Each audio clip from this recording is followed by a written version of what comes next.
Suppy, this is GyaruGyaru. My name is Autumn. We've got a lot to go over today because right now I'm going to be going over all of the shows that I watched this season that I didn't drop. So that means I'm going to be talking about 20 shows. Except I'm going to keep 3 of them from this video. I'm going to put them in another video because I want to talk about them a little bit more in depth. So I'm actually going to go over 17 shows in this video. I'm going to quickly run through like one sentence synopsis of what happens in those shows, what I rated them, and why I rated them that real quick. Hopefully this won't be too long of a video. I'm going to start with all the shorts that I watched. The first one being Aggressive Retsuko. Now this is a really cute little show. It's about, she's a little fox, and whenever she gets upset, she starts screaming death metal songs. So it's very weird, to say the least, but it's a very cute show. I enjoy it a lot. It's actually one of the shorts that I really liked this season. There was 3 that I really enjoyed. This was one of them. I rated this one a 7 out of 10.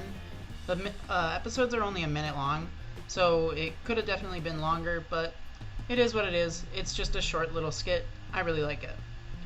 Next show I watched was Ragna Strike Angels, which is basically a 30-second long commercial for a mobile app that is coming out, I think this season in Japan, so now in summer. It's just very silly. I gave it a 4 out of 10 because it doesn't really, it's just a commercial, really. I mean, commercials can be funny, but there isn't exactly a reason to watch them. The next show is Pan de Peace. Now this one I actually liked quite a bit, even though I gave it a 5 out of 10 rating. It's just, there's no substance to it, which is fine. I mean, it wasn't supposed to be something that had a lot going on in it, but it just kind of falls into that category of, did this really need to get made into an anime? Did this have to get animated at all? That's kind of where I go when I'm rating things, because since I watch so much, if I feel there's no reason to watch it, I'm gonna give it a pretty low score because I have other things that I can be watching, because I have to, you know, separate my time in a way that is efficient. And I figure most people are like that too. It's a pretty cute show though. I mean, it's about people that like bread. It's a bunch of, I think it's 5 girls, and they all like bread, and they all like different types of bread, so they hang out and eat together. It's cute. Wagamama High Spec is kind of like that too. Not about bread. They have like a club that they go to after school, and I think like 6 episodes in they start to decide that they want to make like a promotional video, blah blah blah. It's a pretty random show. It's cute, it has cute girls, that's the selling point. It's 4 minutes long, I think, for each episode at the most, maybe 3 minutes. Silly, cute. I gave it a 5 out of 10. Onigiri is another show that came out this season, and it's weird, this whole like mobile game app promotion through short anime thing that I'm seeing a lot in Japan. Like, I mean, maybe that's just like a thing in Japan that I'm not aware of. But that's what Onigiri is. It's either a mobile game or a computer game that they're promoting, but it's just like a 5-minute long episodes with the characters of the game in it. They're all like samurai. It's pretty funny. They're supposed to be fighting these demons, and more often than not they aren't. They're just goofing off. But I really liked the way that it looked. I felt like the animation was very smooth. Which is why I gave it a little bit higher score than the other shorts that I watched. I gave that one a 6 out of 10. Now these next 2 shorts are ones that I think everyone that watches anime should watch. The first one being Tonkatsu DJ Agetaro. This is a really weird looking anime. Actually both of these are. They're both very weird looking. They have very distinct art styles. And I was a little iffy when I first started it, but the humor is so good. And I mean, like, I guess because I'm into music, it appeals to me a little bit more than it might for some people. but I definitely feel like anybody that watches anime, if they like humor, if they like music, they should try this. It is 9 minutes for each episode, so it is a little bit longer than most shorts. That was a little off-putting for me at first too, but then once I started watching it, I realized this is actually worth it. It's definitely a good show, and I really liked it. I gave that one an 8 out of 10. And then the second short that I really, really enjoyed this season was Kagewani Season 2. I can't remember if the first season came out the past season or 2 seasons ago. I was watching it as it was coming out. And I really liked this one. It actually picked up the story and made it flow a lot better than I thought it would from how the first season ended. And the animation style, it's kind of like that weird flash animation that a lot of horror anime get when they're given a short series. But it felt like it actually worked. And the music and the composition in it was very, very effective, I thought. The ending theme is a very good, like, driving theme that they started to play a few different times in the show, like while the show was actually happening, to kind of amp up what was going on the screen. And I just think that's a really nice touch, because you usually only see that on the last episode, you know, it's right before the final battle or something like that. But they used it a few different times, and it really just made everything feel a little bit more coherent. I really enjoyed that one. I gave it an 8 out of 10. I don't think I could ever give a short series like a 9 out of 10 or anything like that, just because there isn't enough substance to really warrant that, in my opinion. Obviously everyone is different. That's just how I feel. But Kagewani was really good. If you're into horror anime, like, at all, definitely try that out. Like I said, this was season 2, so it was building off of what happened before, but it is definitely worth checking out. So now I'm going to talk about the shows that came out this season that are full length. If you watched my prior video, I talked about the fact that I dropped 7 shows this season. I've never had to drop that many shows in one season. 5 of them were full lengths, 2 of them were shorts. So this was a really tough season for me to get through, to be honest. To be completely honest, there was a lot that I did not enjoy. In this list that I'm gonna be listing off now, it's gonna be in order from things that I feel like people should watch, regardless of if they're into anime or what genres they're into. And I'm just gonna leave it at that, and I'm just gonna hop right in. The first thing on the list, so thing that you don't necessarily need to watch if you're not super into anime, would be the part 4 of JoJo's Bizarre Adventure. It's the 4th part. Why would you start there? That doesn't make any sense. So it's about Josuke Higashikata and his journeys with Okuyasu and Jotaro, and they're defending Morio from the evil eyes of Kira. So we haven't even gotten that far in the show yet. I think they're on episode 14 now. 13 or 14, I'm not entirely sure at the time of filming this. It's a really good show. I'm giving it an 8 out of 10 right now. I just feel like you don't need to watch this unless you're obviously into JoJo's, and in that case you wouldn't be watching a video telling you to go watch it, right? So the real first thing on this list that I feel like you don't need to watch at all, but I did, is High School Fleet. This show was all over the place, and I really wanted it to be better. I gave it a 5 out of 10. It's about... oh, God. It's quite a plot. It's about a bunch of girls that go on battleships, and they pilot them, or what is the word? Captain them. And they're supposed to save people, you know, pretty straightforward. However, alien mice attack one of the ships, and all of the ships become evil and start attacking the ship with the main character on it. Yep. Alien mice. That was kind of when I decided that this show was absolutely ridiculous and that I had to finish watching it because there had to be a way that they were going to tie that up. And it kind of got tied up. I liked the ending. The last episode was good. I got through this show because the animation was smooth and the music was super, super good. Everything else sucked. I would not recommend you watch this unless you're really into really cute girls and battleships. Now this is one that a lot of people have given me flack for already. It's Kisniver.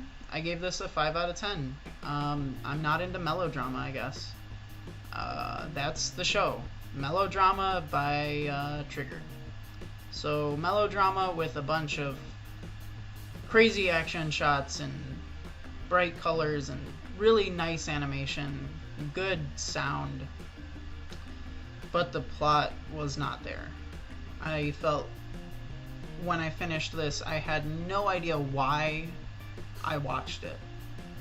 I didn't come away saying I don't understand the show. I just said I don't understand why this exists, which is unfortunate because I feel like Trigger has a lot of potential to make really, really good shows, and they constantly let people down. But that could just be me. I don't know. I just really didn't enjoy it, and I thought I was going to. I was very disappointed. Next show is Big Order. Now this is a show by the guy that did Mirai Nikki, Future Diary, and I am super biased about this because I really like that series, like really like it a lot. So I really enjoyed Big Order. If I was gonna give it like a personal rating, I'd probably give it a 7 or an 8 because I really liked it, but as a reviewer, it was not a good show. A 6 out of 10 is what I gave it. The plot is all over the place. The characters are super forgettable, to be honest. They're very cookie cutter. That's what he does with his characters. They're always the same. They always look the same. They're all the same archetypes all the time. And then it tried to do a End of Ava ending, which was a trip, to say the least. I don't know. I like Ava. I like Future Diary, so you put the two together. Oh, and it's got stands in it, so it's basically JoJo's Ava and Future Diary put together. So you put those three together, I'm gonna enjoy it, but I don't think most people will. So that's why I gave it a 6 out of 10. Yeah, I mean, it's not that good of a show. I just personally enjoyed it. Macross Delta came out this season. I think they're on episode 14 now at the time of filming this. Right now I'm giving it a 7 out of 10. If I would have filmed this 4 episodes ago, I would have given it like a 5 out of 10. Really, really slow start, I felt. I felt like I was really only watching it because idols, I guess. But even like the idol music, I really didn't enjoy it for the first few episodes until I really started to care about the characters, which happened around episode 10. Yeah, episode 10 is really heavy, so if you decide to watch this, like, good luck. It definitely does the thing Macross always does. So if you watch Macross, you know what that means. If you don't, I'm sorry. I'm not going to spoil it, but good luck. Yeah, 7 out of 10. Pretty decent show. I think most people should maybe watch it if they're really into idols or like Gundam, like mech anime. If you're not into either of those, you'll probably want to skip it. And now we're going to get into, in my opinion, the most asinine show that we have of the entire season, which is Kotetsujo no Kabaneri. I gave this a 6 out of 10, and I feel like even giving it that much is a crime. I really did not enjoy the show at all until maybe episode 11, 10 or 11. So for a one-core anime that is 12 episodes long, getting through 9 or 10 episodes and not getting any amount of enjoyment out of it is really telling. However, it has really, really good animation, good sound. The characters are sort of decent. I mean, I like Mume. She's cool. She's really the only one that I cared about, I think, for most of the show until episode 11 and 12. So yeah, don't watch Kotetsujo no Kabaneri because it's bad. But I mean, I gave it a 6 out of 10, and I have it right in the middle of my list of things that you should or shouldn't watch, because it can really go each way. If you like Attack on Titan and Tokyo Ghoul and trains, you're gonna like Kotetsujo, because that's the show. You don't like those 3 things, you're not gonna like it. You like one of them, you might. You probably won't, though. And that's it. The next show is Netoge. The full name is something like My Wife in the Game Can't Really Be a Real Girl or something like that. It's something obnoxious. I mean, it's a light novel, and that's what light novels like to do. I have this one a little bit higher on my ranking than Kotetsujo in terms of what you should watch, because it's a shitty harem anime and it's funny, and that's a reason to watch a show, whereas Kotetsujo, you leave every episode feeling angry, and why would you want to do that to yourself? I really like Ako. She is a girl who can't tell the difference between a video game and real life, and she falls in love with her husband in the game, and then it turns out that they go to the same school, and so do 2 of the other guild members that they're with. So they all become friends in real life and try to get her to realize that they're not actually married, it's just in the game. She goes on a bunch of rants about normies, which is super cool, because, like, that's me. And that's why you should watch Netoge, even though I only gave it a 6 out of 10. It doesn't have a super good overarching plot. I felt like the romance was kind of forced. But, you know, it is what it is. It was funny, I guess. This one is one that a lot of people didn't like. I think on my anime list right now it has like a 5 out of 10, which is like hilarious to me because I thought this was a great show. Mayoiga, or The Lost Village. I really liked this show. Like, personally, I thought it was really cool. This is literally Lost, the anime. So, if you like Lost, you will like this. If you don't, I guarantee you will hate this, and you will go on my anime list and give it a 1 out of 10 and tank its rating. But I mean, who goes on my anime list for reviews anyways, right?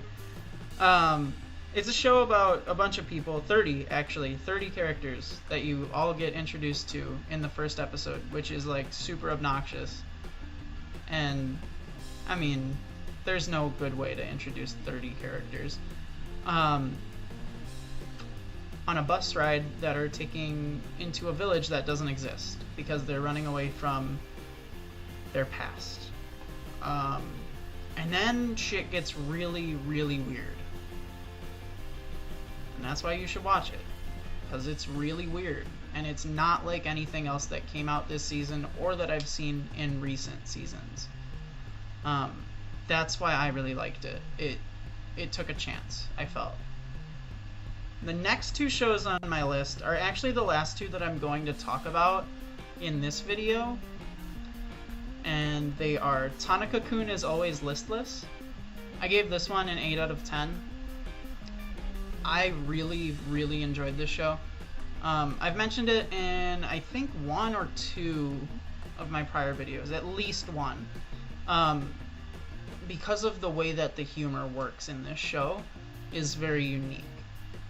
It's very, very laid back. More laid back than most shows that I see coming out lately. And that's kind of how Flying Witch is too, but I'll talk about that in a second. Tanaka-kun is about a boy who is, as the title suggests, always listless. So he doesn't want to do anything at all, and he has his big, tall friend, Ota, who carries him to school. And they have this really cool dynamic of, like, very driven and very, very not driven. And then they interact with all of their different classmates and other people that are around the school, things like that, all throughout the show. And there's just a lot of very good character dynamics, I find, in this show that you don't see in a lot of other series, especially ones that came out this season. If this had come out in a season that wasn't nearly as bad, I don't know that I would have liked it as much, because this was a really good way to detox from the shows that I hated. And that's why I really liked it. And that's kind of the same reason why I really liked Flying Witch, which I also gave an 8 out of 10. Again, very laid-back humor. In my summer video, I mentioned this one and kind of compared it to Barakamon, like Yotsuba, that type of humor, where it's just very folksy, I guess, is probably the best word to describe it. And it's just a very homey feeling anime, which is really nice. If you look at the shows that I dropped, they're all the exact opposite of that. But then there's a lot of shows that I like that are the exact opposite of that too. And I think it just has a lot to do with the way that things are executed. And because Flying Witch is about a girl who is just becoming a witch, she doesn't know what she's doing. She's able to kind of fall on her face, and you're able to relate to that without feeling like, oh, this is absurd. You don't really have to suspend your idea of reality in order to get into this show, which is, I think, a really nice thing, especially because it is very supernatural. Yeah, 8 out of 10. I really enjoyed it. I think people should watch it. Like, of the shows that I watched this season, other than the 3 that I'm going to talk about in my next video, which is where I'm going to decide what is the best anime that came out this season, I would say you really need to watch Mayoiga, Tanaka-kun, and Flying Witch. And I think I'm just going to leave that there, because I'm sure that I've upset a lot of people with this video so far. Give me all your comments, likes, subscribes, etc. Tell me what you think of my taste. Tell me how much you hate all the shows I like. It'll be great. We'll be able to interact in the comments. And as always, be how you want to be. See ya!